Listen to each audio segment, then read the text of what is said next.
We're seeing more and more migration through to Melbourne. We're surpassing Sydney and we're going to continue to grow beyond Sydney in terms of the population. There's no new supply. It's just going to put more and more pressure on the existing stock. So I'm here with Matt Khoo, CEO of ICD Property. Good to see you, mate. Likewise. So we're here at Aspire. What a crazy time in the property market, man. It has been, yeah. What are you seeing out there? It's really interesting. To some extent, it doesn't make sense to me. We're seeing, hesitation from buyers. We've gone through this period of COVID, and during COVID, you saw construction prices rise and rise and rise. And we saw about a 20 to 30% increase. And what that's meant for the whole industry is that if you want to build something now, you're looking at around $15,000, $16,000 a square metre for a build to sell project to make sense in the Melbourne market. And I think a lot of the time buyers, whether they're investors or owner-occupiers, they don't use the same language as the industry. And I think it's like understanding how the price per square metre is such an important part to understand the relative value of the project. And an easy way to kind of compare it with alternatives.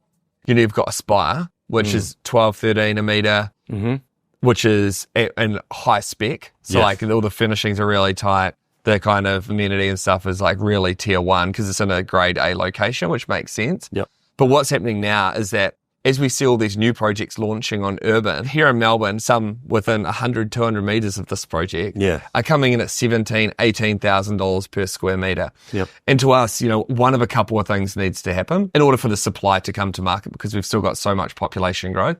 Either the established market needs to grow in price in order for new projects to be able to sell at that $18,000 a metre because currently they're competing with projects like Aspire, which is 12 or 13 a metre, where you can actually come in and see it. There's no construction risk. There's no timeline risk. You can come and have a look at it for yourself. Yeah. Or construction prices need to plummet. So the 17, 18 comes down. And I don't know about you, but in the decade I've been working in this market, I've never seen construction price come down like that. And you're right, Mike. With construction prices, there's one factor which is not going to enable that to happen, and that's the labour rates. So there are contracted labour rates, especially for this larger scale product. It's all union driven. They're going to see 5% increases year on year on year. And that's already locked in, right? It's locked in. Yeah. So forget about that second option. It's not a possibility. The only way that, we're going to see new supply come to market is for the existing stock to increase in price. And really, I see that as an opportunity for buyers out there. If they're looking for a product which gives them good assurance that it's going to grow in capital value, it's buying existing stock like the Aspire project because new supply is not going to be able to come to market any cheaper than it currently is. And where you're going to see those things happen is because of the supply-demand imbalance as it currently stands. There is no new supply coming on board because the prices are at where they are, but there's continual growth in population. We're seeing more and more migration through to Melbourne. We're surpassing Sydney and we're going to continue to grow beyond Sydney in terms of the population. There's no new supply. It's just going to put more and more pressure on the existing stock. Exactly. I mean, it's economics 101 with the supply and demand piece. And, where we're seeing a lot of the ongoing kind of population growth is in the migration areas. So do you want to talk a bit about what's in and around Aspire that is good for tenants or good for people that are wanting to live here as well? Yeah, well, I can start within the building because that's exclusive to the people that live in Aspire.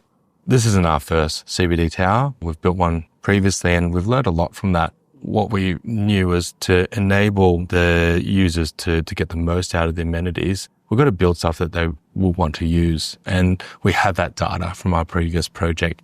One of the key things that gets utilized a lot here and we get huge praise about is our indoor swimming pool. Yeah, it's so good. It's so good. We get it compared to 5-star hotels and some even say it's the best swimming pool in the whole of Melbourne. Yeah, I love the arches that you guys have. It's super cool. It's modelled off Hungarian baths, so it's got this heated feeling within it, and you can go any time of the year. You're not going to get cold. You've got these spas next to it, and you've got hot tubs on the outside. It's phenomenal. Yeah, it's super cool. And obviously we're in the shared event space. How does that work here? Yeah, this is actually open to residents all the time, so they can come in here and most around this area are either students or young professionals. So it's a great little space to have available to them all the time. And of course, if you want to book it out in certain late nights or something for a party or to hold some sort of conference or events, it's a huge space with a full kitchen to do catering with as well. Very cool. And so let's talk about education and what's in the area. Obviously, you've got William Angliss is just down here. Yep. What other kind of campuses are within reach of the building? Yeah, I mean, for those who don't know Melbourne that well, we've got Victoria University, we've got RMIT, we've got Melbourne University, all within walking distance. And if it's not within walking distance, we've got, for people who can't see, like right behind us, we've got a fantastic view of Flagstaff Gardens overlooking to Vic Markets as well. Unobstructed views, and they never will be because of the new planning laws. So yeah, we've got access to all that sort of open space on top of the amenities that we've got in here. One of the key ones I'd like to highlight in terms of amenities as well is, yes, we've got this space here where you can break out and study, but there's actually a dedicated one downstairs on the mezzanine. We call it the library, but as we're designing things and going through COVID, it became apparent to us that we wanted a space where people can work from home. So we've got dedicated meeting rooms, we have breakout space, which are all sectioned. So it's very quiet environment, even if you've got multiple people working there. So for investors, really kind of the thematic for them is understanding the relationship between construction costs and house prices. And obviously, as we know, construction costs have come up a lot. You won't be able to buy, the next wave of projects are going to be 30, 40% more expensive than what they can buy here. Yep. Obviously, we've got the assurance of having completed stock. Yep. So it's the developments, they get all the benefits of buying a brand new apartment, but they don't have any of the risk that sometimes come with it. And then obviously it's kind of being long Australia, long Melbourne. Yep. Melbourne's now the largest city in Australia. Australia continues to grow, and the education sector, which we're right in the heart of, is going to continue to power that for the next decades. I guess one of the big purposes of your website is around educating people about developers. I'm obviously very biased, but I stand by what we deliver. Not all developers will deliver for what they say they're going to do. And I guess the benefit of buying an existing product is that you get to see, touch and feel what the quality is like. We're very confident that anyone that comes through here is going to see the amenities that we've delivered. They're going to see the apartments and be very, very happy with what they get for what they pay. Not necessarily going to have that same assurance buying off the plan unless you buy with a well-known, good quality developer.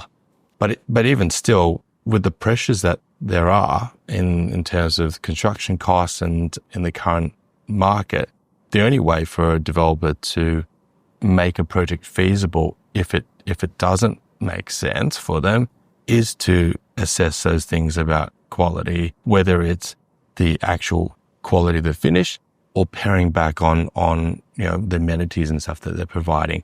And that's a pressure that you have on new stock that hasn't been delivered. It's, needing a construction price from a builder to deliver on. Whereas here we've delivered this on a construction contract pre-COVID.